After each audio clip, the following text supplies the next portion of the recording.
እንደ ፈረንጆቹ አቆጣጠር 1994 በእኛ 1986 አቴንስ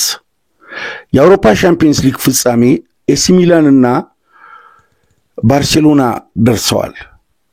ብዙ እግር ኳስን የሚወዱ ትላልቅ ሰዎች ባሉበት ቦታ ይህንን ፍጻሜ ባለኝ መረጃ በመከታተለው የቢቢሲ ሬዲዮና ከውጭ ሀገር ትላልቅ ወዳጆቻችን በሚያመጡት መጽሔት ባገኘሁት መረጃ ከእድሜ ከኔ በጣም ከሚበልጡ ትላልቅ ሰዎች የመጀመሪያ የቤታችን ትልቅ ወንድማችን የሰኢድራ ኩያዎች ትላልቆች ባሉበት ስለ ጫውታው ማብራሪያ ያስጣለው ጆዋን ክሩፍን ያደነኩ ሮማሪዮን ሰማይ ያስነካው ከኤሲ ሚላን ጋር ያለውን ጫውታ ከሁለት ቀን በፊት ለነዚህ የስፖርት ወዳድ ትላልቅ የወላይታ ነዋሪዎች አብራራለሁ ተሰብስበን በተቀመጥንበት ቦታ ከማከላቸው እግር ኳስን በእጅጉ የሚወደውና የአጆራ ሙዚቃ ቤት ባለቤት የሆነው እሸቱ አክበር ይህን ጫውታ ታዲያ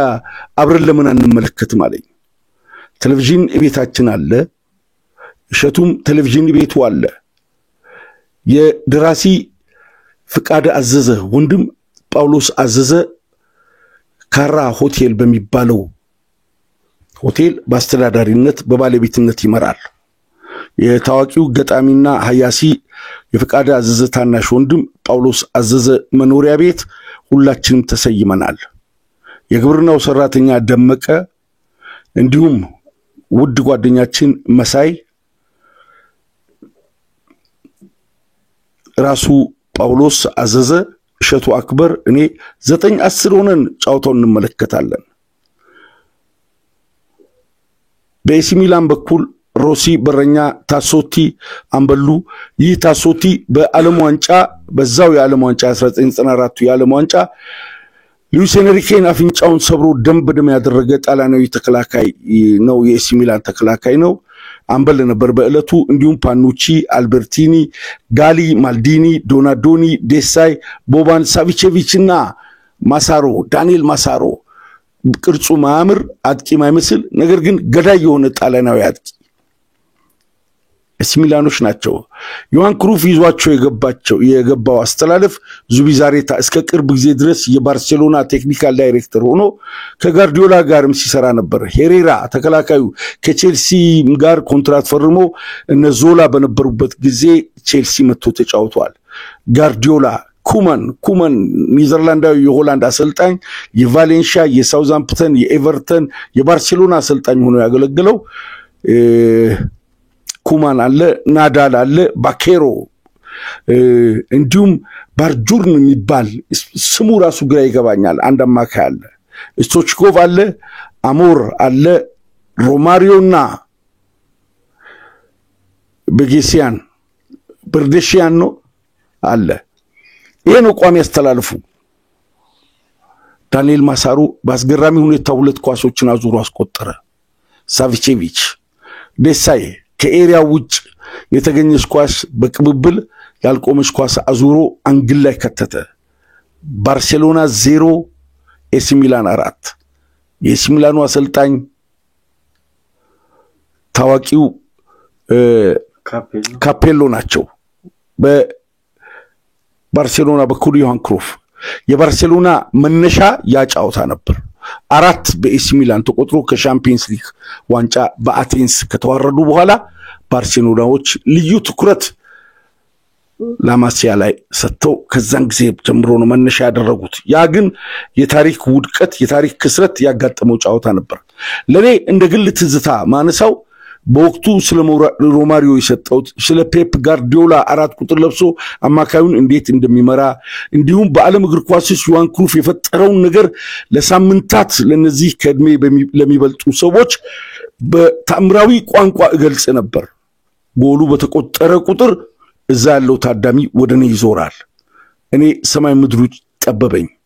እንዴት አርጌ ጥዬ ልውጣ? ይቀየራል አሉ። ስቶችኮቭ የመጡ ኳሶችን በሙሉ ኮንትሮል ማድረግ አቅቷቸው ይነጠቃሉ። ሮማሪዮ ጭራሽ አንድ ኳስ ማግኘት አልቻለም። በሮማሪዮና በስቶችኮቭ መሃል ያለው ልዩነት የ30 እና የ35 ሜትር ሆነ። በሁለቱ መሃል መቀባበል አልተቻለም። አሁንም አራተኛው ጎል እንደገባ የይርጋለሙ አብዲ ዑመር ወይም ደግሞ አብዲ መሐንዲሱ ምንለው አሁን ከዚህ ዓለም በሞት ተለይቷል ወደኔ ዞርና አብዲ የነገርከን ነገርና የምናየው ነገር የተለያየ ነው እግር ኳስ አንዳንድ ጊዜ ሙጣሊፍ ነው አለ ሙጣሊፍ ምን እንደሆነ እስከዛሬ ድረስ አይገባኝም እና ስለኔ እየተሳቀቀ አብዱ መሐንዲሱ አቦ ከዚህ በኋላ የሚፈጠር ነገር የለምና አንተ ወደ ቤት ሂድ እኔም ልሂድ እስከ መሃል መንገድ ሸኛለሁ አለኝ ስለኔ ተሳቆ ጫውታው ከተናቀቀ በኋላ ለመውጣት እግሬ እንደሚያያዝ አውቆ 6 ወይም 4 ደቂቃዎች ሲቀሩ እንነሳለኝ አይ እኔ ኤሲ ሚላን ቢያሸንፍም የመጨረሻውን ሳላልሄድም ዋንጫ ሲያነሱማ ያለው ብዬ እንዳላፈረ በእጅጉ እንደተጽናና ሰው በቦታው ተመልሼ ቁጭ አልኩኝ አቦና ኒድ ከዚህ በኋላ የሞተ ጫውታ ምንድነው ሬሳ ተጠብቃለህ አለኝ ብድግ ብዬ ወጣው 1994 በእኛ 1986 ከዛ በኋላ እንግዲህ ጣሊያኖች የዓለም የአውሮፓን ሪከርድ ይዘው 4 ካስቆጠሩ በኋላ ትናንትና ምሽት ዝነኛው ሉዊስ ኤንሪኬ ጣሊያኖቹ ላይ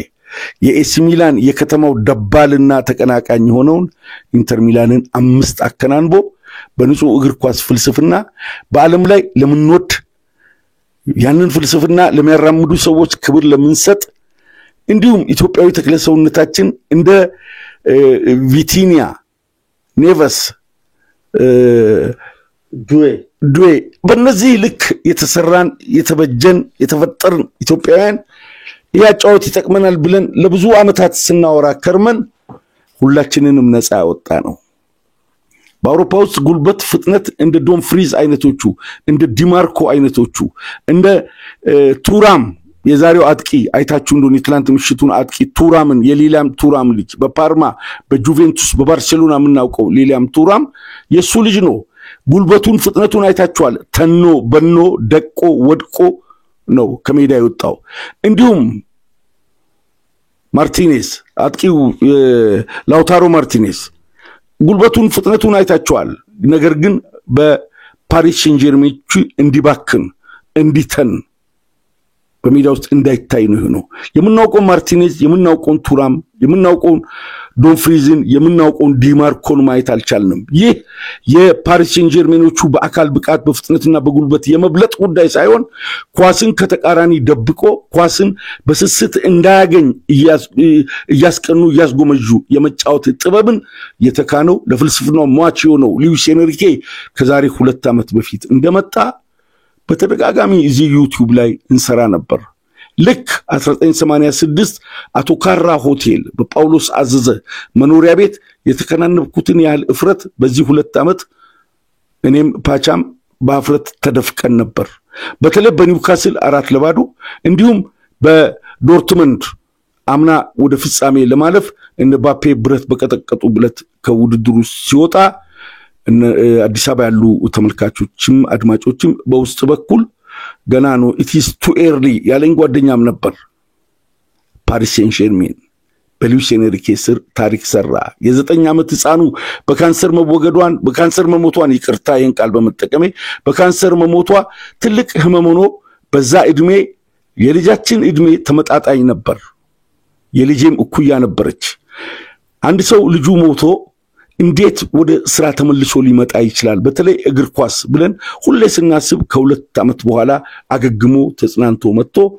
በዓለም ላይ ባስደናቂ ሁኔታ ተቀናቃኞችን በመርታት ውዱን ዋንጫ ለፓሪስና ለናስር አልከሊፋ አቅርቧል ናስር አልከሊፋን አብዛኛው ኢትዮጵያውያን እግር ኳስ ቤተሰቦች ለምን በጥላቻ እንደምናይ ብዙ ግራ ይገባኛል ምክንያቱም ኢንቨስት አድርገው የፓሪስን ከተማ አነቃንቀው ለእግር ኳስ አሰልጣኞቹ የጠየቁትን ተጫዋቾች ከማቅረብ ውጭ እገሌ ይምጣ ተብሎ ምልመላ ውስጥ የሚገቡ ባለሀብት አይደሉም ነገር ግን የኳታርን የዓለም ዋንጫ ለማዘጋጀት በውጭ ሀገር ኢንቨስትመንት ባደረጉት ትልቅ እንቅስቃሴ የዓለምን ቀልብ ስበው አገራቸው ታይቶት የማይታወቅ በሌላም አዘጋጅ የማይደገም የዓለም ዋንጫን ያዘጋጁትን እነዚህ ቤተሰቦች እግር ኳሳዊ ባልሆነ ሁኔታ መጥላት ከጀርባው እጅግ ዘግናኝ የሚሰቀጥጥ ወይም ደግሞ በእግር ኳስ የሚያስጸይፍ አይነት ጥላቻ ማንጸባረቃችን የአድማጮቻችንን ነውር ከማሳየት ውጭ ለእግር ኳስ እነዚህ ሰዎች የከፈሉትን ትልቅ ነገር አለማድነቅ ወይም ደግሞ ባላቸው ሀብት አዝረክርከው ገዙ እንዳይባል እንኳን በአውሮፓ የፋይናንስ ህግ በአግባቡ ተቆልመው የተቀመጡ ባለሀብቶች ናቸው። ነገር ግን አሰልጣኞች በሚፈልጓቸው ልክ ፓሪስ ሴን ጀርሜን ለመገንባት እስከ ጋላክቲኮ ድረስ እነ ራሞስን፣ ቬራቲን፣ ሜሲን፣ ኒማርን፣ ምባፔን፣ ካቫኒን፣ ኢብራሂሞቪችን፣ ላቬዚን፣ ሉቃስ ሞራን፣ ዲማሪያን፣ ማቱዲን፣ ፓስቶሬን፣ ራቢዮት እነዚህን በሙሉ የተለያዩ መጥቀስ የማንችላቸውን ተጫዋቾች ሁሉ ወደ ፓሪስ ያመጡ ለአሰልጣኞቹ የአስተላለፍ ድግስ እነሱ ከማዱ ላይ ያቀርቡ ነበር። እንደዚህ ለእግር ኳስ ፍቅር ያለው ባለሀብት መጥቶ በሀብቱ ሳያዝረከርክ ፓሪስን በአዲስ መልክ ገንብቶ እነዚህን በሙሉ በጋላክቲኮ ደረጃ የተቆለሉትን ተጫዋቾች ማሰናበት እንዲሁም ደግሞ በወጣቶች መገንባት ለፈለገው ሉዊስ ኤንሪኬ ደግሞ ለሱም እንደ ፍላጎቱ ሌሎቹን ሁሉ ሸኝተው አዲስ በተፈጠሩ አዲስ በተወለዱ በወልቭስ የመጫወትን እድል አጥቶ በሜሲም በቃላት ተሸንቅሮ ከሜዳ ላይ ብዙ ያንቋሸሹት ቪቲኒያ የምድራችን አስገራሚ ፓሰር ሆኗል። ሁለት ግብ ያስቆጠረው ልጅ ዱዌ ማን ያውቀዋል? ተቀይሮ የገባው ህፃኑ ልጅ ማዩሉ ማን ያውቀዋል? ግብ አስቆጥሯል። ይሄን የሰራው በአረቦቹ ሀብት ብቻ ሳይሆን ሉዊስ ኤንሪኬ በመረጠው መንገድ የማይታዘዙ ለቅኝቱ የማይመቹ ትከሻቸው የሚያሳብጡ ምክርን የማይቀበሉ ከአሰልጣኝ ጋር ትከሻ መለካካት የሚፈልጉትን በሙሉ በአንድ ጊዜ አጽድቶ በአነስተኛ ባጀት በአዲስ መዋቅር የተገነባ ቡድን ነው። በእድሜ አነስተኛ በጫወታ ቁጥጥር ከየትኛውም የአውሮፓ ቡድን የበለጠ ማንቸስተር ሲቲን፣ ሊቨርፑልን፣ አስቶን ቪላን፣ አርሴናልን ከእንግሊዝ ውስጥ ቶፕ 6 ያሉ አራቱም ቡድኖች ከቼልሲ ጋር ከኒውካስል ከኖቲንጋም ፎረስት ጋር አሁን የመገናኘት እድል ስላጣ እንጂ ሁሉንም ረምርሞና ረፍርፎ ለዋንጫ ከደረሰ በኋላ ባርሴሎናን ያሸነፈውን ኢንተር ሚላንን ቦክስ ቢሆን ፎጣ በሚያስጥልበት እግር ኳስ ሩጫ ቢሆን 3-4 ጊዜ በሚታጠፍበት ደረጃ ብልጫ አሳይቶ አሸነፈ። እግር ኳስ በአግባቡ ማኔጅ ከተደረገ ለዓለም የእግር ኳስ ቤተሰቦች መልካም መዝናኛ መሆኑን በአግባቡ አይተናል። ፓሪስ፣ አዲስ አበባ በሀገራችን እንደ ሉዊስ ኤንሪኬ ኳስን በመቆጣጠር በአግባቡ መጫወት የሚፈልጉ አሰልጣኞችን ከጋዜጠኛ እስከ ቡድን መሪ ከክለብ አስተዳዳሪ እስከ ደጋፊ እንዲሁም በእግር ኳስ ውስጥ ያልታወቁ ያልታጠኑ እንዲሁም በእግር ኳስ መንፈስ ውስጥ ያልተጠመቁ ሁሉ አስተያየት እየሰጡ ሰዶ አሳዳጅ አርገን ከሀገር እንዲለቁ ወደ ሀገር ከተመለሱ በኋላ መኖሪያና መስፈሪያ አሳጥተን የምናሳድድ የእግር ኳስ ድኩማን መሆናችንን ሉዊስ ኤንሪኬ ተርኮ አስተምሮ በይፋ አሳይቶ ሜዳ ላይ እንደ ስልጠና ሁላችንንም በዚህ አስተሳሰብ ውስጥ የምናቀነቅነውን ደጋፊም አስተያየት ሰጪም አናሊስቶችንም ሁሉ ነፃ አውጥቶ በ5-0 ዋንጫውን ከፍ አድርጎ አሸንፏል። በኢትዮጵያ ቡና ካሳይ አራጌ ያሳየን ያጫወት ዘዴ ከዚህ ብዙ የተለየ አልነበረም። ታዋቂ ተጫዋቾች በሄዱበት ከየአካባቢው በትናንሽ ባጀት ተሰበሰቡ እንዲሁም ከወረዳና ከክፍለ ከተማ የመጡ ተጫዋቾችን ይዞ ያንን አስገራሚ የኢትዮጵያ ፕሪሚየር ሊግ ኮከብ ግብ አግቢን ኮከብ ተጫዋችን የፈጠረውን ካሳይ አራጌን ለማሳደድ በማይክ የተጠመዱ የማነጻጽሩ የቡድን አመራሮች አንዴ ወቅቶ ያዙ የክለብ ስራ አስኪያጆች በመስገርነታቸው ወቅቶ በመያዝ እንደ ጓጉንቸር አንዴ ከነከሱ የማይለቁ ሆነው ነገር ግን እነሱ በቦታው ላይ ሲሽመነመኑ ክለቦቹ ወደ ታች ወርደው አብዛኞቹ ለመውረዳቸው በአመቱ መጨረሻ ለመላቀቅ ሀፍረት የሌላቸው በድፍረት የታጠኑ አሁን በዚህ ሰሞን 6-7 ጫውታዎችን ስናይ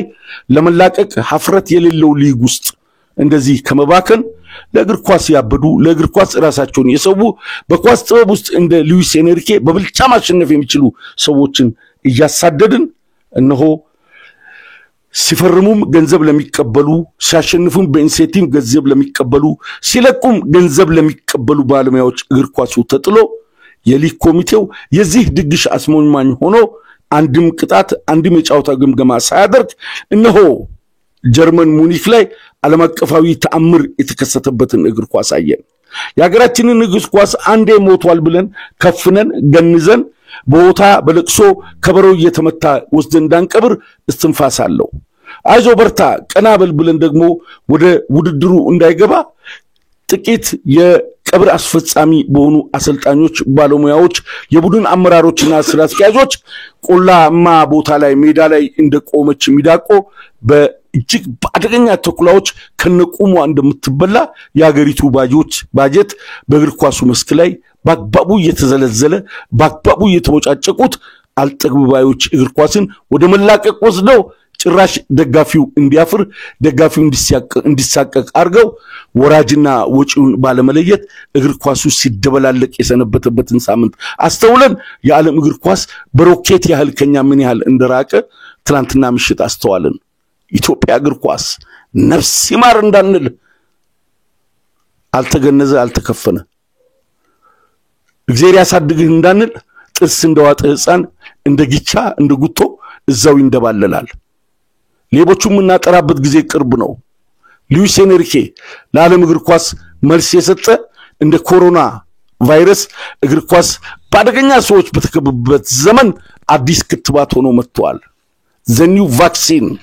ሉዊስ ኤንሪኬ ብለናል። እንደምን አላችሁ ውድ የተከበራችሁ የእግር ኳስ ቤተሰቦች፣ የአብዲ ራዋ ቲዩብ ተከታታዮች፣ የፓቻና የአብዲን የአባትና የልጅ ፕሮግራም ሁሉ ጊዜ በአግባቡ የምትከታተሉ እነሆ በያላችሁበት ሰላምታችን ይድረሳችሁ።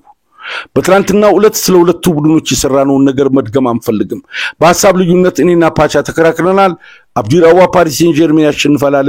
ፓቻ ከታክቲክ መነሻ ባርሴሎና ላይ ካሳዩት ሙኒክ ላይ በወሰዱት ብልጫ ኢንተር ሚላን ያሸንፋል አለ። በወጣት የተገነባው በአዲሱ እግር ኳስን ጫና በመፍጠር ተቃራኒ ኳስን አደራጅቶ እንዳይወጣ እጅግ ጫና አርጎ የማሰቢያውን ብልት በማላላት እዛው ተጭኖ እዛው ነጥቆ የሚያስቆጥሩት ፓሪስ ሴን ጀርሜኖች በኤፍል ታወር ስር አዲሱን ድግስ ለመደገስ እነሆ ዋንጫውን ይዘው ወደ ፓሪስ አምርተዋል። እኛ ለእግር ኳስ ስንደግፍ፣ በእግር ኳስ ስንደገፍ፣ በእግር ኳስ ስንጮ፣ ለእግር ኳስ ሲጮብን የእድሜ እኩሌታችንን ገፍተን በመጨረሻ ስለ ዓለም እግር ኳስ የዋጀው ስለ ዓለም እግር ኳስ ራሱን ቤዛ ያደረገው ስለ ዓለም እግር ኳስ እንደ ቼጉቬራ ከስፔን መጥቶ ፓሪስ ውስጥ ድግሱን የደገሰው ቼጉቬራ ከኡራጓይ ተነስቶ አርጀንቲናን፣ ኩባን፣ ኒካራጓን በአጠቃላይ በዛ በኩል ኢምፔሪያሊስቶችን እየደቆሰ ብዙ ሀገራችን ነፃ አውጥቶ አፍሪካ ኮንጎ መጥቶ ኮንጎ ነፃ ለማውጣት የተዋጋ አርጀንቲናዊ ጀግና ነው። ሉዊስ ኤንሪኬም ከዛ ዘልቆ ከስፔን ወጥቶ ወደ ሮም ሄዶ ከሮም ወደ ብሔራዊ ቡድኑ ሄዶ እንዲሁም ፓሪስ ኤፍል ታወር ስር ውል ፈጽሞ ከሁለት ዓመት በኋላ ፓሪስ በአይኗም በመናቧም በሚኞቷም በህልሟም አይታም አታውቀውን ዋንጫ ፓሪስን አሸክመዋል። ማክሮን በደስታ ይሞታሉ። አርሴን ቬንገርና ቴሪ ሄንሪ ስቴዲየም ውስጥ በፌስ በደስታና በሳቅ በስላቅ እጅግ በጣም ደስታቸውን ሲገልጹ ነበር። እኛም ከደቡብ ኢትዮጵያ ከወላይታ በዚህ የእግር ኳስ አስተሳሰብና ቅኝት ለብዙ ዓመት ስንዘክር ስንፎክር ስንጮ ስናወራ ከርመን እነሆ የካሳ ያረጋ የቅርብ ጓደኛ ሉዊስ ኤንሪኬ ድል አድርጓል። በቅርብ ጊዜ ኢትዮጵያን በዚህ መንገድ እንደምትነሳ ተስፋ እናደርጋለን። ኢንተር ሚላን ባዶ፣ ፓሪስ ሴን ጀርሜን 5። ፓቻ እንደምን አለ? እንግዲህ በነሻጣ እነዚህን ሰዓቶች ሁሉ ሳውራ እግር ኳስ በመርታቱ እንጂ ፓሪስ ሴን ጀርሜን የተለየ ክለብ ሆኖ የተለየ ድጋፍ ኖሮን ምንም አይነት ግንኙነት ኖሮን አይደለም። ለሀገራችን አሰልጣኞች ለዓለም እግር ኳስ በአካል ብቃት በፈረጠመ ጉልበት በሩጫና በፍጥነት በግጭትና በታክል እግር ኳስ መፍትሄ ያገኛል ብለው ሲውተረተሩ ሲሟገቱ ሲከራከሩ ለነበሩ ባለሙያዎች በአግባቡ እንደ ኒውተን መልስ የሰጠ እግር ኳስን አይተናልና ሉዊስ ኤንሪኬ ባለህበት የተባረኩን በርጅና በሽበት ዘመን እንደ ወጣቶቹ በትልቁ ዋንጫ ስትቦርቃየን ካንተ በላይ ተደስተናል ብንል መለኪያ የለውምና ማጋነን እንዳይሆንብን። ፓቻ እንዴት ያየው ጫውታውን? እኔ በበኩሌ በእግር ኳሳዊ ስካር ነው ያደርኩት። እንግዲህ የገነት ሰዎች በገነት ውስጥ በእግሮቻቸው ውስጥ የሚንፏለሉ ወንዞች ውስጥ ይጠጡና በመንፈሳቸው ይሰክራሉ ይላል እንግዲህ እኛም ዛሬ በእግር ኳስ ሰክረናል አንተ በብስጭት ሰክራል እንግዲህ እስኪ ያለን አስተያየት ባጭሩ ፓቻ እሺ እንደምን ቆያችሁ አድማጮቻችን አዋባ የምሽቱ የሻምፒየንስ ሊግ ጨዋታ ምናልባት በቅርብ ዓመት ውስጥ ካየነው የሻምፒየንስ ሊግ ፍጻሜ ጨዋታ የተለየ ነበር እና እንደ አንድ 90 ደቂቃ ወይም ይሄ የምድብ ጨዋታ ይመስላል የፓሪስ ሴን ጀርሜን ፍጹም የበላይነት ኢንተርን እኔ በግሌ በጠበቅኩት ደረጃ ሳይሆን ከተጠበቀው በታች ወርዶ መታየቱ የፓሪስ ጀርሜን ፍጹም ብልጫ ኢንተርን ከጨዋታ ውጪ ማድረግ ቻለ ጨዋታው ተጀምሮ እስከሚጠናቀቅ ድረስ አንድ ቡድን አይተን ለአንድ ቡድን እንግዲህ የተለየ አድናቆት እንዲኖረን ወይም እግር ኳሳዊ በሆነ መንገድ ደግሞ የተሻለ ጥራት ያለውን እግር ኳስ አንድ ቡድን እንዴት የእግር ኳሱን ቤተሰብ ማዝናናት እንዳለበት በግልጽ በግዙፉ ዋንጫ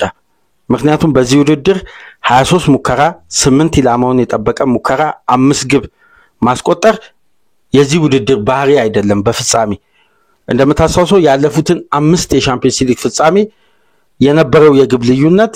የተደረጉ ሙከራዎች ሲታዩ በጥራት ደረጃ እንኳን የውድድሩ አሸናፊዎች የዛ ውድድር አይደንቲቲ እንዳላቸው ተደርጎ ይነሳል እንጂ እንደዚህ ነፃ እግር ኳስ ተጫውቶ ማሸነፍን ሉዊስ ኤንሪኬ ለመጀመሪያ ጊዜ ካየናቸው ፍጻሜዎች ሁሉ ለየትና ወጣ ያለ ፍጻሜን አሳይቶ ነው እንግዲህ 5-0 ማሸነፍ የቻለው በሻምፒየንስ ሊግ እግር ኳስ ታሪክ በ5 ግብ ልዩነት ተጋጣሚን ያሸነፈ ብቸኛ ቡድን በመሆን ነው ፓሪስ ሴን ጀርሜን በ168 ዩሮፒያን ካፕ ወይም በሻምፒየንስ ሊግ ጨዋታው በመጨረሻ የሻምፒየንስ ሊግ ዋንጫ ማሳካት የቻለው በሉዊስ ኤንሪኬ የሰለጠነና ይሄ ትልቅ ታሪክ ነው ረጅም ጊዜ በዚህ ውድድር ተሳትፎ በርካታ ጨዋታ አድርጎ ያለ ድል የዘለቀው አርሴናል ነው 211 ጨዋታ ከዛ በመቀጠል አድማጮች ፕሮግራማችንን እየሰሙ አሁን ላይክ ያላደረጉ መች ላይክ ያደርጋሉ አድማጮች ድጋፋችሁ ከኛ ይለየን ስንል ሌላ ድጋፍ አይደለም ላይካችሁ በእጅጉ ይጠቅመናል በመላው ዓለም ላሉ አድማጮቻችን ተደራሽ ይሆናል 25000 ሰብስክራይበር አልፈናል እስከ ሐምሌ 30 50000 መግባት እንፈልጋለን ብለናል በዚህ ሳምንት በሁለት ቀን ውስጥ ከ231 በላይ ሰብስክራይበሮች ከኛ ጋር በአዲስ መልክ ተቀላቅለዋል ፕሮግራማችን ከወደዳችሁ ኮፒ ሊንክ ምትለው ስትጫኑ ለኛ በእጅጉ ይጠቅመናል አዲስ የገባችሁ ከሆነ ደግሞ ሰብስክራይብ አድርጉ የቋሚ አድማጮቻችን ላይክ በማድረግ ምንም የሚጎዳ የሚቀንስ ነገር የለም እንደተለመደው ደግሞ በመላው ዓለም የምትገኙ ውድ ፕሮግራማችን ተከታታዮች በሱፐር ቻት ወይም በሱፐር ስቲከር በሱፐር ታንክስ ድጋፍ እንድታረጉልን ብዬ ነው ፓቻን ያቋረጥኩት ስለዚህ ፓቻን ያዳምጣችሁ እናንተ በላይክና በሱፐር ታንክስ ከጎናችን ቶኑን ጠይቃለን ቀጥል ፓቻ እሺ እና በ5 ጎል ልዩነት 5-0 አስቆጥሮ ነው ፒኤስጂ ኢንተር ሚላንን አሳምኖ ብቻ ሳይሆን በአንድ ጨዋታ የዩኤፋ ሻምፒየንስ ሊግ ፍጻሜ በዚህ ደረጃ ከመጀመሪያ አንደኛ ደቂቃ አንስቶ ጨዋታው እስከሚጠናቀቅበት ዳኛው እንደውም ተጨማሪ ደቂቃ አልሰጡ 90 ደቂቃ ሻርፕ ድረስ እኔ ያየሁት ወይ የፓሪስ ሴን ጀርሜን ቢ ቡድን ይሄ የትሬኒንግ ሙከራ ባያደርጉ የለም በሁለት ቡድን ከፍለው እንደዛ አይነት ጨዋታ የጥራት የኢንቨስትመንት ጉዳይ አይደለም አጫወት ታክቲክ ሁሌም ውጤታማ ሲሆንና እንደ ቡድን አንድ ክለብን ሲገነባ ሊኖር የሚችለውን አይደንቲቲ በአግባቡ ፒኤስጂ ውስጥ እናያለን ኢንተር ሚላን እንግዲህ ረጅም ርቀት ለመጓዝ ይዞ የመጣው ቅርጽና የፓሪስ ሴን ጀርሜን አጫወት ፍጹም አልተመጣጠነም የሉዊስ ኤንሪኬ ቡድን 5 ጎል ብቻ እንዲው ማስቆጠሩ በጎን በተለይ በሚገኙ አጋጣሚዎችና በተሳቱ አጋጣሚዎች 5 ግብ ለኢንተር ሚላን ጥሩ የነባርኮላ ብቻ ሳይሆን እነባርኮላ ሳይገቡ በፊት አባኔ በዚህ ጨዋታ አንድ የታዘብኩት የግል አስተያየቴን አባልንገር ማዮሉን አምስተኛውን ግብ ያስቆጠረው ህፃኑ ልጅ አዎ በአምስተኛው ግብ ላይ ብቻ ነው ዴምቤሌ ያልተሳተፈው እንቅስቃሴው ታንኪዩ አንድ ትልቅ በዚህ ጨዋታ ያየሁት ይሄ ጆከር እንደሚባል ተጫዋች ዴምቤሌ ነው። ከእያንዳንዱ ግብ ጀርባ ምናልባት አድማጮች በሃይላይት ወይ በድጋሚ ምስል ቢመለከቱ ኢትዮጵያ አድማጭ እኮ ረቂቅ ነው። አሁን እናንተ የምንናገረው ድጋሚ ሃይላይት ማየት አያስፈልግም። አሁን የምናወራው ነጥብ በነጥብ ያገናኛል እኮ። በተለይ የኛ አድማጮች ስማርት ናቸው። አዎ አባ የመጀመሪያው ግብ ሲቆጠር 12 ደቂቃ ነበር ሐኪሚን ያስቆጠረው። በመጀመሪያ 10 ደቂቃ የትናንትና ሳነሳለ እንደነበረው የሱመርን ቢልድ አፕ በደንብ ካበላሹ ሉዊስ ኤንሪኬ ስለገባው የኢንተር ማጥቃት ከግብ ጠባቂው እንደሚጀምርና ወደ አማካዩ የሚሄድ ይሄ ወመሃል ለማል የሚደረግ የሽግግር ኳስ ስላለ ሐኪም ቻላንጉሉንና ባሬላን ጆአው ኔቬስ መሃል ላይ በመሆን ፕሬስ ያደርጋል። ብቻውን አጠላ ያ አጭር ልጅ ሁለት ዋርካኑ ሸፍናቸው። አዎ እና ቀጥታ ዴምቤሌ የሚሄደው ሱመር አጠገብ ነው እና ሱመር ለቢልድ አፕ አልተመቸውም። ረጃጅም መለጋት ወደ ዳር መለጋት የሚበላሹ ኳሶች ይሄ የ10 ደቂቃው ፕላን ምን መሰለ አባ የኢንተርን አለመረጋጋት መፍጠር ነው 10 ደቂቃ እና በትናንትናው ዕለት አባ አንድ ኢንተርም ያሸንፍ ብዬ እየተከራከርኩ ካንተ ጋር ግን አንድ ያነሳው ሐሳብ በግሌ ለ3-5-2 የምሰጋው ታክቲክ አለ። ሮቴሽን የሚያደርጉ ቡድኖች ለማርኪንግ ስለማይመቹ የ3-5-2ም 10 ደቂቃ ላይ ስናይ ትናንት እንዳልኩት ይሄው ፓሪስ ሴን ጀርመኖች ሮቴት ያደረጉ ልክ አባ ዴምቤሌ ሱመር ማስነሳት ትቶ ወደ ግራ የሜዳ ክፍል ሲሄድ ዱዌ ወደ መሃል ሐሰተኛ 9 ቁጥር ገባ። ልክ በዛ እንቅስቃሴ በባሬላንና ቻላንጉሉን ጆአው ኔቬስ ፕሬስ አድርጎ እዛ ጋር በተነጠቀው እንቅስቃሴ 21 ኳስ ፓስ ተደርጎ የመጣው ነው። እንግዲህ ቪቲኛ የመጨረሻውን ፋይናል ቦክስ ፓስ ለዱዌ አድርጎ ዱዌ ማይነስ ያደረገውን ሐኪሚ ያስቆጠረ። ሐኪሚ ኳስ ላይ ግን ሪያል ማድሪድ ላይ ራይስ ያገባቸው 2 ሹቶች አሉ። በጡንቻው ምን ያህል ፓወር እንደጨረሰ አይታል። ሊቨርፑል እንግዲህ መሐመድ ሳላ ከአምናኖ ካቻምና ቼልሲ ላይ ዘንድሮ ደግሞ ብራይተን ላይ ከኤሪያ ውጭ አንግል ላይ ያገባቸው ምርጥ ኳሶች እኛ ምን እንገረምበት አለ። ነገር ግን ቆሎ በማይደፋ ኳስ በቀላሉ ኢነርጂን ሳጨርስ አሁን ወንደላጤ አሁን ያንተ አልጋ ሜትር ከ10 ነው። ሜትር ከ10 ማለት ለአንድ ሰው የምታስተኛ ነች። እንደ ፒቲ ጎል እኔ ቁመቱን አይደለም ስፋቱን ሜትር ከ10 ነው። ሜትር ከ10 ቢሆን ጎሉ እንደ ፒቲ ጎል በሜትር ከ10 ማስቆጠር ይቻላል። ትናንቱን ኳስ ለምን ጉልበት የለም ምት የለም መደገፍ ፒቲ ጎል የሚባል ድሮ አንዷን ድንጋይ ማስነካት ወይም በሁለት ድንጋዮች መሃል ማስቆጠር ነው። ፒቲ ጎል ቢኖር ትናንትና ፓሪስ ሴን ጀርመን በፒቲ ጎል ያስቆጠር ነበር። ታንኪ ቀጥል እና የሐኪሚ ግብ በቻምፒየንስ ሊግ ከ20 በላይ ግብ በቀጥታ ተሳታፊ በመሆን የመጀመሪያው ብቸኛው ተከላካይ ሆኗል በታሪክ ደብል ዲጂት በመድረስ በቻምፒየንስ ሊግ እግር ኳስ። በዘንድሮ የውድድር ዓመት ደግሞ ከ10 በላይ ግብ ላይ በቀጥታ በቻምፒየንስ ሊግ ተሳታፊ በመሆንም ብቸኛ ተከላካይ ሆኗል። በተጨማሪም በኳርተር ፋይናል በሰሚ ፋይናል እና በፋይናል ያስቆጠረ ብቸኛ ያለማችን ፉልባክ ሆኗል በታሪክ በቻምፒየንስ ሊግ። እንዲህ በቀጥታ በሶስቱም ጨዋታዎች ላይ በተከታታይ ግብ ያስቆጠረ ተከላካይ የለም ቀኝ ፉልባክ እና ባቻ ሳትረሳ ያዝ ደብል ዲጂት ስትል በቀድሞ መንግስትም አሁን ባለው መንግስትም የሀገራችን የእድገት ደረጃን 2 ዲጂት እድገት ደብል ዲጂት እድገት አሳይቷል ምናምን ሲል ይሄ ደብል ዲጂትን ከመስማቴ የተነሳ ከኡነተኛው ላይፋችን ጋር ለማነጻጸር ሲከብደኝ ደብል ዲጂት እንደ ፎቪያ ያስፈራኝ ነበር። አሁን አንተ ደብል ዲጂት ስትል ስለ ያስመዘገብን ያለነው ልማት ውጤትና አሁን ክረምት ስለደረሰ የባጀት መዝጋም ስለሆነ 2 ዲጂት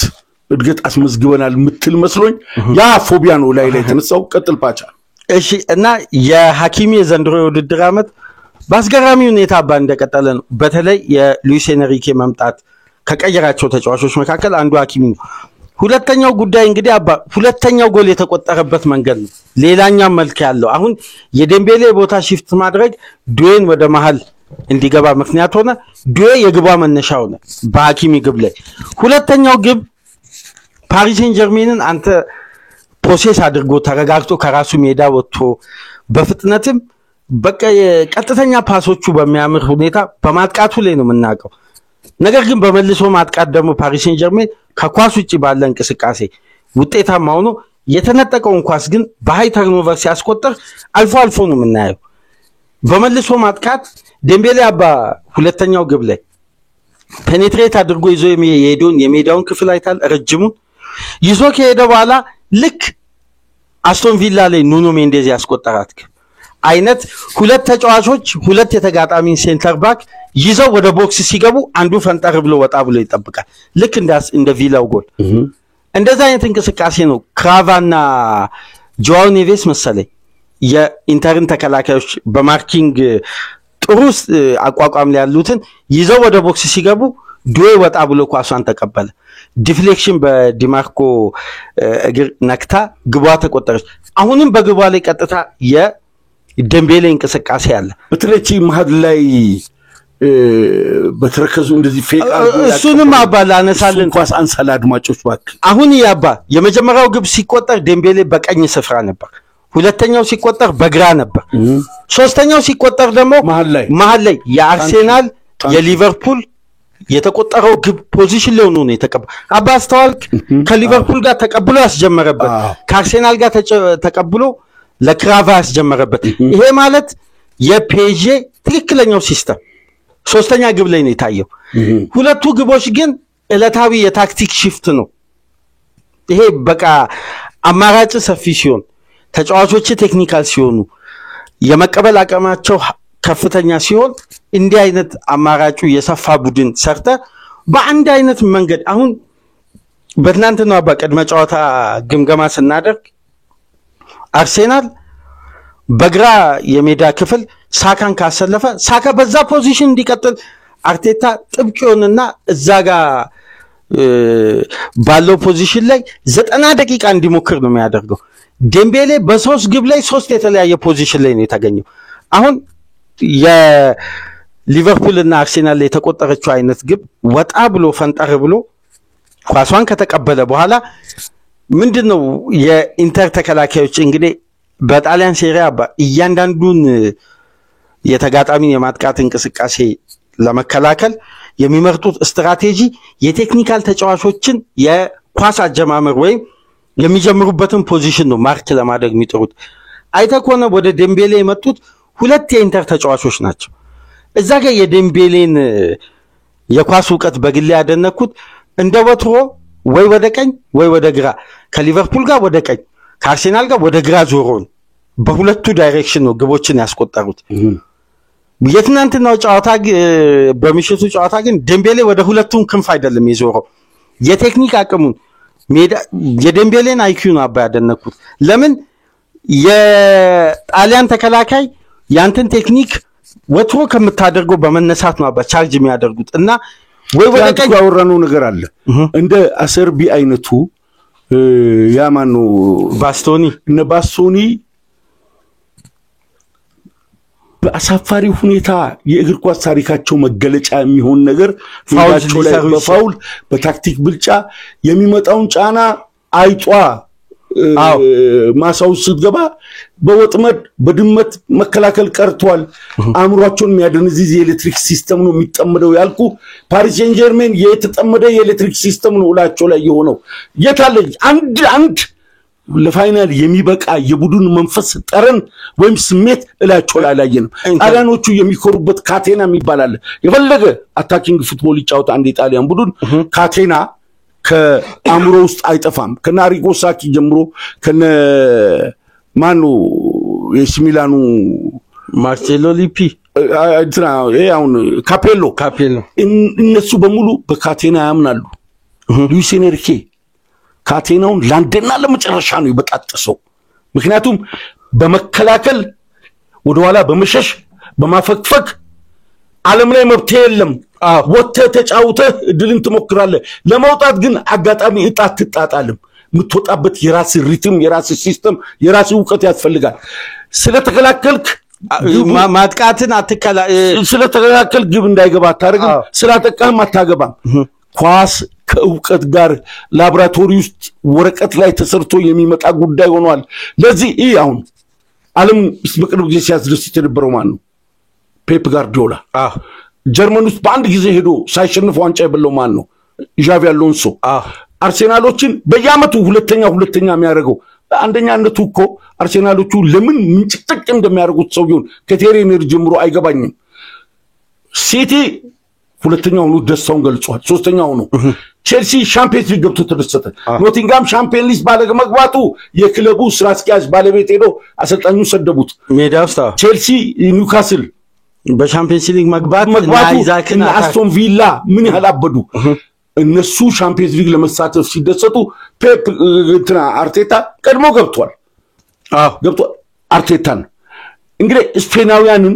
ራዮላን ቦርማውዝን ምን ያህል ነፃ እንዳወጣ አስቶን ቪላ መጥቶ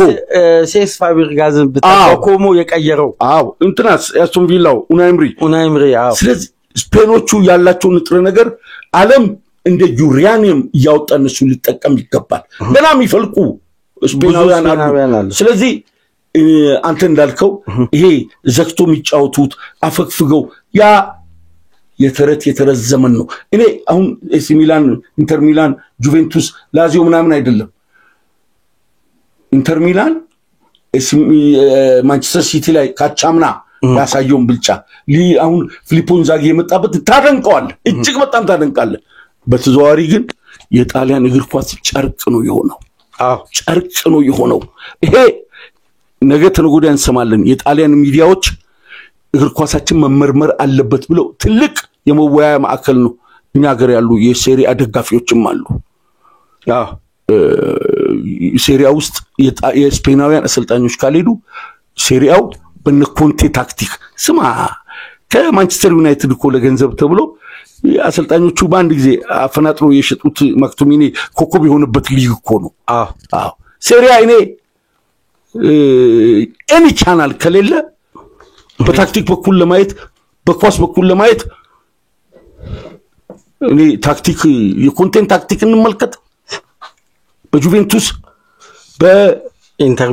ሚላን ቼልሲ ቶትናም እግር ኳስን እንደ በርኪና ያመነቸከ አንተ ታደንቀዋለህ በ352ና በተለይ ዩቬንቱስ ውስጥ እና ያ በነ ማን ነው የዓለም ዋንጫን ስፔን ሴዛሪ ፕራንዴል የሚባለው ግን ለኔ የኤኔሪካ ጋር ለመድረስ በዚህ ላይቲር እንግዲህ ላይቲር ትልቁ መለኪያ ነው በላይቲር የዓለም አሰልጣኞች ሉዊስ ኤንሪኬ ጋር ሊደርሱ አይችሉም ቀጥል ፓቻ እኔ አድማጮች ከሌቱ 9 ሰዓት ከ10 አካባቢ ከፓቻ ጋር እነዚህን ጉዳዮች በመናወራ ሰዓት ደስታችንን እየገለጽን ጫውታውን እየተነተን ነው ላይክ አለማረጋችሁ በብዙ ይጎዳናልና ላይክ እንድታረጉ ቀጥል ፓቻ እና ሶስተኛ ግብ ስትቆጠር ደምቤሌ ከቨርቲካል እንቅስቃሴ ይልቅ ለፔኔትሬሽን ነው በኋላ ግሩ ለቪቲኛ አቀብሎ ቪቲኛ ለዱዌ ይሄ እንግዲህ የ19 ዓመት ወጣት ፈረንሳዊ ልክ እንደ ደምቤሌ የሬንስ የአካዳሚ ውጤት ነው ወደ 58 ሚሊዮን ዩሮ አካባቢ የወጣበት በዘንድሮ የውድድር ዓመት ፔጄን የተቀላቀለ ነው በፍጻሜ 2 ግብ 1 አሲስት በማድረግ በወጣት እድሜው ብቸኛ ተጫዋች ብቸኛ ባለ ታሪክ ሆኗል በዚህ እድሜው በመጀመሪያ የፍጻሜ ጨዋታው ለዛው ከስድስት ያለፉት ተጫዋቾች ከነ ክርስቲያኖ ሮናልዶ ከነ ክላይቨርት በመቀጠል በእነሱ ደረጃ መቀመጥ ይችላል በፍጻሜ 2 ግብ አስቆጥሮ 1 ግብ የሆነ ኳስ አመቻችቶ በማቀበልና ለራሱም ለግል ህይወቱም ራሱ ምን ያክል አዲስ ታሪክ የጻፈበት አይታላ በሶስተኛውም ግብ ላይ ደምቤሌ ሶስተኛ ኳስ ነው ለቪቲኛ ፔኔትሬሽን ሰፊን የሜዳ ክፍል እንዲጠቀም ሁለት ተከላካይን ቀንሶ በውስጥ እግሩ ነው ማይነስ ያደረገውና ቪቲኛ ያቀበለውን ዱዌ ያስቆጠረ አራተኛውን ጎል አባን እንመልከት እንደገና ደምቤሌ ለክራቫ የመጨረሻውን ኳስ ፓስ ከማድረጉ በፊት ኑኖ ሜንዴዝንና ዱንፍሪስ ያደረጉት ዱዌልስ የጋራ ኳስ በኑኖ ሜንዴዝ አሸናፊነት ተጠናቀቀ ኑኖ ሜንዴዝ የሰጠው የፔኔትሬሽን ኳስ ተመሳሳይ ታሳውሳለህ አርሴናል ላይ ለተቆጠረውም ግብ አጀማመሩ ኑኖ ሜንዴዝ ነበር ሊቨርፑል ላይም ለተቆጠረው ግብ አጀማመሩ ኑኖ ሜንዴዝ ነበር ያቀበለው ደግሞ በቀጥታ ለዴምቤሌ ነው ዴምቤሌ አዙሮ እንግዲህ ለክራቫ ሰጠ በግሩም ሁኔታ በግብ ጠባቂው ሱመር ባጠበበበት አንግል ነው ዴምቤሌ አስቆጥሮ አምስተኛውን እንግዲህ ማዮሉ አስቆጥሮ 5-0 በሆነ ውጤት ዴምቤሌ ወይስ ክራቫ ተስኬል አስቆጥሮ ኳስ ላይ እኔ አንድ በጣም የገረመኝ እንቅስቃሴ ከዛ ቀደም ብሎ ከዶምፍሪዝ ጋር ያደረገው አካላዊ ከዛ በኋላ በፍጥነት ሄዶ የተጠቀበትን ስናይ በእግር ኳስ ውስጥ ቀጠነው ወፈረ ሳይሆን ባለው ክብደት ላይ የሚሰራው የአካል ብቃት ጥንካሬና በእግር ኳስ ውስጥ በቦታ በስፔስ የምታደርገው እንቅስቃሴ እንጂ ከሁለት ከሶስት ተከላካዮች ጋር ሄደ በመጋጨት በመንጠቅ ቢሆን ቱራም 6-7 ግብ ያስቆጥር ነበር ያዘንድሮ ማርቲኔዝ ላውታሮ ማርቲኔዝ ተጨማሪ ግብ የሚያስቆጥር ነበር እንግዲህ ማርኩኔዝን ካየን ቪቲኒያን ካየን ኔቬስን ካየን ማኑ 8 ቁጥሩ ስፔናዊው ፋቢያን ሩይዝን ካየን እንዲሁም ዴምቤሌን ትንሿንም ልጅ ዱዌም ካየን ክራቨስቲሊያንም ካየን እንደው ትንሽ አካል ብቃቱ እኮ የሚሻለው ዶናሩማና ፓኮ ናቸው ዶናሩማና ፓኮ ዶናሩማ ደግሞ ከማን ጋር ግጭት ውስጥ ይገባል ሌላ እኮ ጥሩ ተክለሰውነት ይሄንን የእንግሊዝ እግር ኳስ የሚፈልገው አይነት ይሄ የሚጋጭ የአየር ላይ ኳስ የሚያሸንፍ በመሬት ኳስ በኢንተርሴፕሽን ተካነ ልክ ነው የኢትዮጵያ ፉትቦል ፌዴሬሽን ፕሬዝዳንት አቶ ኢሳያስ ጅራ ቢፈቅዱ ይሄንን ቪዲዮ ያሳየን ነበር የሀገራችንን የፕሪሚየር ሊግ የሱፐር ሊግ የብሔራዊ ሊግ አሰልጣኞችን ይሄንን በፓወርፖይንት ያሳየው ነበር ለግምገማ ለማሰልጠን አይደለም በእውቀት እነሱ ይበልጡናል ነገር ግን እውነታው እነሱ እንደሚሉት አይደለም እውነታው ቪቲኒያ በዓለም ላይ በሻምፒየንስ ሊግ ከጃቪና ኢኒየስታ የተሻለ ፓስ ያደረገ ተጫዋች ሆኖ ባንድ ጨዋታ የሱን ክብደት ይኸውልህ እንደኛ ሀገር አሰልጣኞች ወልቭስ ቦታ ያሳጣው ልጅ ነው ለምን መሰላ በወልቭስ ቦታ ያሳጣው ኑኖ ስፒሪቶ ሳንቶስ አንተ እንደምትለው እንደ ሀገራችን አሰልጣኞች አንድ አይነት መልክ ያለው ቡድን አሁን የኖቲንጋም ፎረስትን ቡድን ካየ አማካይ የተጫዋቾች ክብደት ከየትኛውም የፕሪሚየር ሊግ ቡድን ይበልጣል በነገራችን 98 አይሆንም እንዳጥቂው ያ ውድ አዮኒም አለኮ ተመሳሳይ አይነት ፊዚካል ያለው እዛ ቡድን ውስጥ እንግዲህ አይጠቅምም ተብሎ ከወልቭስ የተባረረው ልጅ ኤነሪኬ እንደ አልማዝና እንቁ እንደ ዩራኒየም ቆፍሮ ነው ያወጣው ልጁን እንደዛ አይነት ፓስ አሁን በመጀመሪያና በሶስተኛው ግብ ላይ የቪቲኛ እኮ አንዱን አሲስት አደረገ የመጀመሪያውን ግብ መነሻኮ የመጨረሻ ቦክስ ፓስ ያደረገው ቪቲኛ ነበር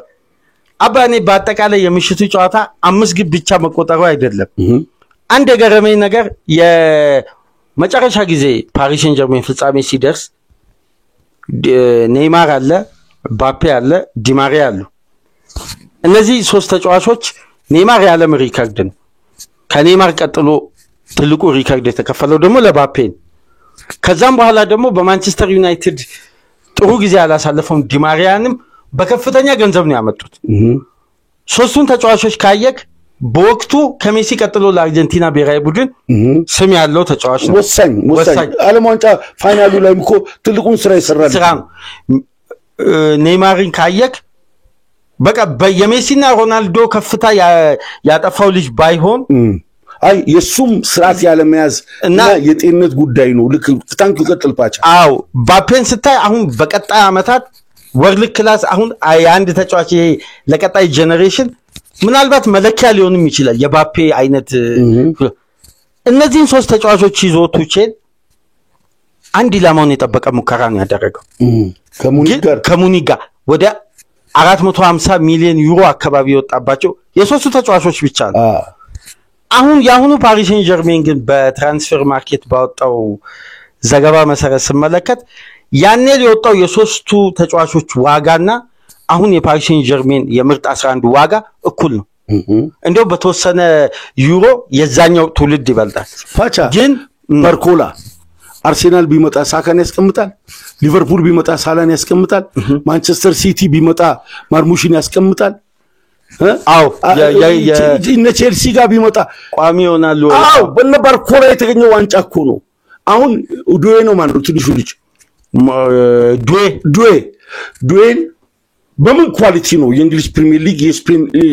ላሊጋ ክለቦች ሊያስፈርሙት የሚችሉት ምክንያቱም እድሜውን አይተው ገና አድገቱ ለመጠበቅ ዓለም እየገነባ ያለው ምንድነው በታዋቂና ነጥረው በወጡ ተጫዋቾች የሚገነባ ዝነኛ ማዕቀፍ ያለው ጋላክቲኮ አይነት ነው ይሄ ሰውዬ እየገነባ ያለው ምንድነው ቡድን ነው አዎ አንዳንዶቹ ቡድን የሚገነቡ ክለብ የሚገነቡ ቲም የሚገነቡ አሉ እነሱ ሊያይተ ማወቅ አለብን 11 ቤስት አምጥቶ የሚገነቡ ሰዎች ቡድን ነው ቲም ወይም ክለብ ደግሞ እንደ ሉዊስ ኤንሪኬ ነው ተቀይሮ አሁን የገቡ ህፃናቶችን በፓሪስ ሴን ጀርሜን ደረጃ በዛ ማቀፍ የፈለገው ካፒታል የፈለገው የገንዘብ መጠን የፈለገው ቼክ ሊሰጥ የሚችለው ሰውዬ ያዛቸውን ተጫዋች ሲታይ ከማሉሉ አሁን ከ2010 በኋላ እስከ 2023 ድረስ በተመለከተ እነዚህ ተጫዋቾች እንዴት በፓሪስ ሴን ጀርሜን ደረጃ ተጫወቱ ልትል ትችል ግን ከ2023 በኋላ የመጡትን ስታይና ከዛ ቀደም ያሉትን አባ ለምሳሌ አስታውስ ሎራን ብሎ ይዟል ይሄን ቡድን ማሳደግ አልቻለም ረጅም አንጀሎቲና መጡ ከፍ ሊያደርጉት አልቻለም በየጊዜው የሚመጡት አንተ ፍራንሳዊ ደሞ ረቂቅ እንትን ከሌንስ ነው ክሪስቶፈር ማን ነው የሚባል እነ ፖቼቲኖ መጡ ኡናይ ኤምሬ ቶማስ ቱሄል ያልመጣ አሰልጣኝ ሁሉም ለፓሪስ ፕሮጀክት ንድፍ አድርጎ የሚመጣው አሰልጣኝ ከታክቲኩ ጋር ግዢና ከዋክብትን መሰብሰብ ነው ታንኪዩ መጀመሪያ ግን ይሄ የቡድኑ ስፖርቲንግ ዳይሬክተር ነበረው ሊዮናርዶ ነው ታሳሳላ በብራዚል ሊዮናርዶ 1994 የዓለም ዋንጫ ከአሜሪካ ጋር በነበረው የግራ ክንፍ ተከላካይ ሆኖ በእሱና ካፉ በግራና በቀኝ ሆኖ ሲጫወቱ የአሜሪካው ተጫዋች ከኋላ ያቀፈ አለቅ ሲል ክርኑን ወደ ኋላ አዙሮ ታይቶ ማይታወቅ አይነት አደጋ የግራ አይኑን የአሜሪካኑን ተጫዋች በሚያሳዝን ሁኔታ የጭንቅላቱን ቅል ነው የቀደደው ቀይ ተሰጥቶ አልተከራከረም ዙሪያውን ነው ዞሮ የወጣው እኔ እሱ ፓሪስ ሴን ጀርሜንም ኤሲ ሚላንም ብራዚልም ሲጫወት እጅግ በጣም ረቂቅ ቴክኒሻን ነው ካካን ለኤሲ ሚላን ገጸ በረከት ያደረገው ማይ ነው ፓሪስ ሴን ጀርሜን ነበር ታንኪዩ እሱ ከለቀቀ በኋላ ነው አባ እኔ አሁን ፓሪስ ሴን ጀርሜን ቤት ለውጥ እንደመጣ ማለት ኦካምፖ ነው ማን ነው አሁን ያለው ሉዊስ ኦካምፖ ከመጡ በኋላ በቀጥታ ከናስር አልከላይፊ ጋር የነበራቸው ዲስከሽን ምን መሰለ ይሄ ቡድን መች ነው ፕሮጀክት የሚኖረው አሁን ያጭር ጊዜ ፕላን ነው ፓሪስ ሴን ጀርሜን የሚይዘው እንደ ፕሮጀክት በትግስት ቡድን ሊገነባ ቲም ሊገነባ የሚችል ጥራት ያለው በተደጋጋሚ ውድድር የሚያሸንፍ እንጂ ለሊጋማ እስካሁን የተሰራው ፕሮጀክት በከበቂ በጣም እዛ ያገኙ አው እና በዚህ ውስጥ ስፖርቲንግ ዳይሬክተሩን በማድነቅ የፈለኩት ይሄ የገንዘብ ኢንቨስትመንቱን ከማብዛት ይልቅ ለረጅም ጊዜ ቡድን ለመገንባት ስትራቴጂያችንን ሊከተል የሚችል ወጣቶች ለሚያምን በፋይናንስ የማያምን አሰልጣኝ ሲል በሉዊስ ኤንሪኬ ነው የተስማሙ ሉዊስ ኤንሪኬ እንደመጣባት አስተውሳለሁ አምና ከኛም ጀምሮ እስከ ዓለም ሚዲያ ድረስ ኒውካስል ማሸነፉ ለዓለም እግር ኳስ በቃ ትልቅ እንትን በአራት ለባዶ ሲያሸንፉ ግን ኒውካስል ከምድቡ አላለፈም ፔጂ አልፈርም ግን ኮዛ ፕሮግራም ላይ ስናወራ በሽንፈት ውስጥ ያለ ድል ብለን ፕሮግራም ሰርተናል በሽንፈት ውስጥ ያለ ትልቅ ድል የዛሬ አመት እና በዛ ሽንፈት መሃል እጅግ በጣም ያደነኩት ቴክኒካል ዳይሬክተሩና አልከላይፋን ነው ትግስትና በድጋሚ ለጂፕሮ ግን አንድ በተጠናቀቀው የውድድር አመት ከዶርትመንድ ጨዋታ በኋላ በፔጂ መልበሻ ክፍል ውስጥ አንድ በሶሻል ሚዲያ የሚዘዋወር ቪዲዮ አለ ሉዊስ ኤንሪኬ ተናዶ ሃይላንዶች ይሄ አባ ተጫዋቾች የሚጠቀሙት መልበሻ ክፍል ሃይላንድ ሳይሆን በላስቲክ ሃይላንድ እኮ አጭበርባሪ ጋዜጠኞች የኤርሚያስ አመርጋን ሃይላንድ የሚለውን ውሃ አዘግተው ሁሉም ውሃ ሃይላንድ ተባለ በእሽግ ውሃ ነው የሚባለው እና እሱን እየበተነ የሚያወራበት አንድ ቪዲዮ አለ እዛ ቪዲዮ ላይ አባ ፖዝ አድርጎ ምን ይላል መሰለኝ ኤንሪኬ በእንቅስቃሴ ከኳስ ውጪ ሁሉም በጋራ መንቀሳቀስ አለበት ከኳስ ጋር ሁሉም በንቃት ኳሷ በየትኛውም እንቅስቃሴ ይሁን አንተ እግር ላይ ልትመጣ ትችላለች ሁሌም ሬዲዮ ነው መጠበቅ አለብህ ሜዳውስ ላውዚ መሆን የለብህም ንቃት ሁሌም ተመሳሳይ መሆን አለበት እያለ እየጮህ ያወራልና ልክ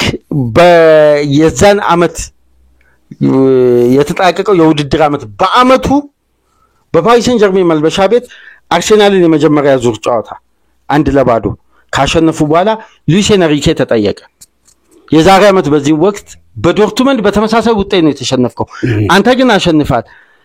የባፔ መኖር አለመኖር ነው እንዴ ሲል አንድ ነገር በትልቅ አባባል ነበር ያለው እኛ በመከላከሉ በማጥቃቱ ምርጥ ነን ያለ ባፔ ያለ አየካባ እንደ ቡድን ሲገነባ የባፔ አይነት ተጫዋች እንቅስቃሴ ሜዳው ከኳስ ውጪ ምንም ማለት ለአንተ እንቅስቃሴ ምንም ይከፍሉት የተለየ እንቅስቃሴ ግን አንድ ቦታ አላሳዘነም ፓቻ አሌድም ብሎ አምና ከፓሪስ ሰን ጀርሜን ጋር ቆየ ማድሪድ ዋንጫ አገኘ አሁን ፓሪስ ሰን ጀርሜን አልቆይም ብሎ ደግሞ ወደ ማድሪድ ሄደ ፓሪስ ሰን ጀርሜን ዋንጫ አነሳ እና ሉዊስ ኤንሪኬ እነዚህ ሱፐርስታሮች በመልቀቃቸው በተረጋጋ ሁኔታ መልበሻ ቤቱንም ሜዳሊያም ያለውን እንቅስቃሴ በርጋታ ይሄን ቡድን ቀይሮ ለዚህ ስኬት አብቅቷልና በአምስቱ ትላልቅ ሊግ በአጠቃላይ በአውሮፓ ብቸኛ አሰልጣኝ ሆኗል በታሪክ ከፔፕ ጋርዲዮላ በመቀጠል በሁለት የተለያዩ ቡድኖች ውስጥ ትሬብል መስራት ይቻላል የሶስትዮሽም ዋንጫ ቻምፒየንስ ሊግን ጨምሮ ትልቁን ትሬብል ነው ማለት እና ማሳካት የቻለ ሁለተኛ ብቸኛ አሰልጣኝ ሆኗል ግን በአንድ ታሪክ ላስታውስ በፍጻሜ የነበረው ስብስብ ውስጥ ከባየር ሙኒክ ጋር ያለፈው የፓሪስ ሰን ጀርሜን ስብስብ ውስጥ አሁን የሚገኘው አንድ ማርኪኒዮስ ነው ሴንተር ባኩ የዛ ቡድን በእለቱ የነበረው የስኳዱ ትራንስፈር ማርኬት ላይ ባጀቱ 1.2 ቢሊዮን ዩሮ ነው የወጣበት ባየር ሙኒክ መጫወቻ የሆነው 29 ሙከራ አስተናግዶ ከ800 ምናምን ፓስ በላይ ተደርጎበት 700 ምናምኑ ኮምፕሊትድ ፓስ ሆኖ ቲያጎ አልካንትራ በሻምፒዮንስ ሊግ እግር ኳስ ታሪክ 130 በላይ የተሳኩ ፓሶችን አድርጎ የጨዋታው ኮከብ እንደዛ አይነት አሳፋሪ ፍጻሜ ነው ያባይቻላል አንድ ኳስ ሳይሞክር ኢላም ይሄ ቢግ ቻንስ የሚባለው ፓሪስ ሰን ጀርሜን ሳይፈጥር ሙኒክን ያንሲ ፊሊክን ሙኒክ አይተን ያለቀውና የመጨረሻ በሐሳብ ለማንሳት የዛሬ 8 ወር በፕሌይስቴሽን ምክንያት ከአርሴናሉ ትሪፕ ኦስማን ዴምቤሌ በዲሲፕሊን ቀጣው ራሱን እንዲያሻሽል ምክንያቱም ለሊቱን ሙሉ ፕሌይስቴሽን የተጫወተ ያድራል በጊዜ ትሬኒንግ ላይ መጣም ትሬኒንግ ላይ መጥቶ ለልጆች የሚያወራው ስለማታ ፕሌይስቴሽን ነው እና ከ8 ወር በኋላ ስታይ አሁን በ54 ጨዋታ 48 ግብ ላይ ተሳታፊ ሆነ ከዛሽ ቅጣት በኋላ 27 ግብ አስቆጠረ 13 ግብ የሆነ ኳስ አመቻችቶ አቀበለ አሁን ስታይ ባለንዶሩ በጠቅላላ ፊቷን ያዞረች ወደ ዴምቤሌ በጌም ሲወቀስ ከስኳዱ ሲቀነስ ከ8 ወር አሰልጣኝ በመጥፎ አይን ሲታይ ራሱን እንዲያርም ራሱን እንዲያርክ ራሱን እንዲያዘጋጅ ሲነገረው ሳያኮርፍ አንገቱን ደፍቶ በመስራት በአለም ላይ ሊዮኔል ሜሲና ክርስቲያኖ ሮናልዶ የወሰዱትን ባሎንዶር ለመያዝ አሁን ምንም ጨረሻው እጩ ሆኗል አሁን ላይ ካየካባ ከሱ ውጪ ለማንም ለሌላ ተጫዋች መስጠትም ተገቢ አይመስልም ለምን በ8 ወር ውስጥ ያንድ ተጫዋች ለውጥ ጠንክረ ከሰራ የፈለገ አይነት ጫና ቢኖርብህ ከዛ ጫና ውስጥ ወጥተ ለትልቅ ሽልማት አባስታውስ የዛሬ 8 ወር ክራቫት ስኬሊያ የፓሪስ ሰን ጀርሜን ንብረት አልነበረም ናፖሊ ነበር ዱዌንና ባርኮላን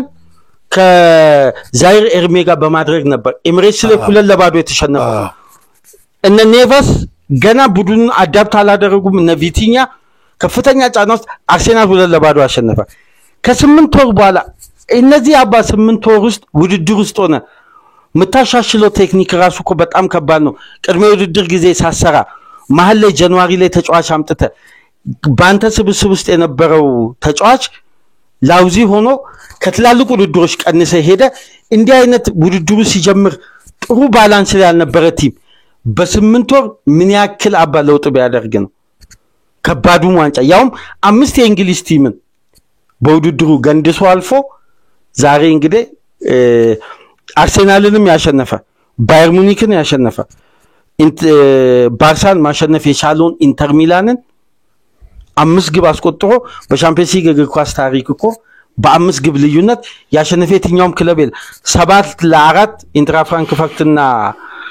በያውም ዩኤፋ ቻምፒየንስ ሊግ ሳይሆን ዩሮፒያን ካፕ በሚባልበት ጊዜ ማድሪድ እና ቤኔፊካ 5-3 ያለቀ ጨዋታ አለ ባርሳ ላይ አንታው መግቢያ ላይ ያነሳው አራት ለባዶ በ5 ግብ ልዩነት ያሸነፈ እንደውም በአንድ ሪከርድ ላንሳለ ከረፍ በፊት 13 ሙከራ ፓሪስ ሴን ጀርሜን አርጓል ከ13ቱ 5ቱ ኢላማቸውን የጠበቁ ናቸው በቻምፒየንስ ሊግ እግር ኳስ 2 ጊዜ ነው ይሄ ሪከርድ የተመዘገበው 2022 ሊቨርፑል ከማድሪድ ጋር 2002 ነው በፍጻሜ እንዲህ አይነት ሪከርድ የተመዘገበው 5 ኢላማውን የጠበቀ ሙከራ ሞክሮ ግን 2 ግብ አስቆጥሮ የ2 ጎል አድቫንቴጅ ይዞ ወደ ረፍት የወጣ ደግሞ ብቸኛ ክለብ ፓሪስ ሴን ጀርሜን ስለዚህ በ100% ዋንጫው ከሚገባው በላይ የሚገርም ነገር ሊቨርፑል 1-0 ፓሪስ ሊያሸንፎ ሲመለስ ሉዊስ ኤንሪኬን ጠየቁት እኔና አንተ በሊቨርፑል ማሸነፍ ደስተኛ ሆነን ባጫውቱ ቅር ብሎ ብዙ ዜናዎችን ተከታተልን ሉዊስ ኤንሪኬ ምንድነው ያለው እርግጠኛው የምነግራችሁ አንፊልድ ላይ እናልፈል ጫውታው አላለቀም አለ ዴምቤሌ በዲሲፕሊን ምክንያት ከአርሴናሉ ጫውታ ሲቀር ከዛ በኋላ ታርሞ ገብቶት በሉዊስ ኤንሪኬ ውስጥ ሰው እንደሚሆን ተረቶ በ8 ወር ውስጥ ለባሎንዶር እጩ ሆኖ ከነያማል ከነሳላ ከነቪቲኒያ ከተለያዩ ከነፔድሪ ጋር እንግዲህ እሱ እንደሚወስድ ይገመታል የተስተካከለው ነገር ሳስብ የዘሪቱ ከበደ አልበሙን ስታሳትም ከኤልያስ ጋር አለመግባባቶች ነበሩ እንደዚህ አይነት ስራ እኔን ያስደነግጠኛል ከታተመ በኋላ ባይሳካ እንደገና ለማንሰራራትና ለመነሳት ስለሚከብደኝ ዜማዎቹም ግጥሞቹም አጠቃላይ ቅንብሩም በሌላ መንገድ እንዲሆን ብላ ጠይቃ ነበር አይሆንም ማለት ኃላፊነቱን ይወስዳሉ ከብቷል ምን አለፋኝ መልሱ ከጠፋኝ የኔም አይን አይቷል እሱ ያበራው ሰሪ አይበልጥም ወይ ከተሰራው ሚላው ግጥም ጽፎ የሷን እጅግ በጣም በሚያስገርም ቅንብር አዘጋጅቶ አልበሙ ወጣ ቀዘቀሰ የኤልያስ መልካ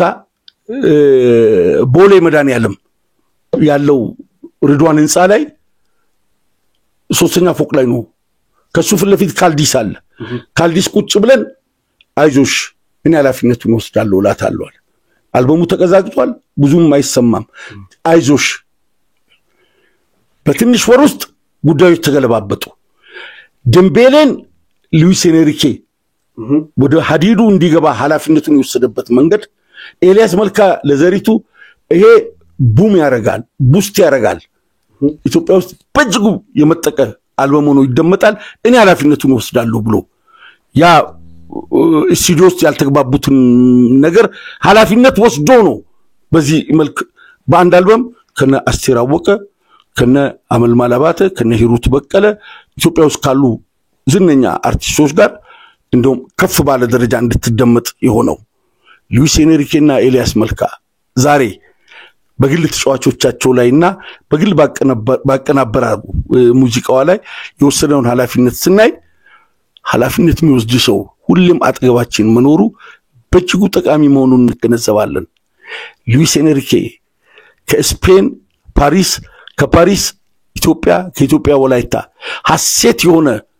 ያገኘው ድል ለሁላችንም እግር ኳሳዊ ትንፋስ ዘርቷልና ባለበት ክብር በልጅ ሞት ያሳለፍከውን ጊዜ ዛሬ ተጽናንተሃል ስለ ቤተሰቡ ዋጋ ከፍለሃል ስለ ንጹህ እግር ኳስ ዋጋ ከፍለሃል በሁለቱም ተከሳል ልጅን እንደ ድንቅ አባት አስተማህ ካጠገባው ሳትለይ ቀብረሃል አሁንም በትግስት ለ2 አመት ልጅ እንዳሳመምከው ፓሪስ ውስጥ እግር ኳስን አስተማህ እግር ኳስን አክመህ ካቴናን ለቀብር አብቅተሃል እንዳንተ አይነቶቹን ያብዛልን ካሳራጌ ከሉዊስ ኤንሪኬ ጋር ስሙ በቅርቡ ይነሳል ኢንሻአላህ እንላለን አብዲና ፓቻነን በአብዲራዋ ቲዩብ ሰላም ቆዩ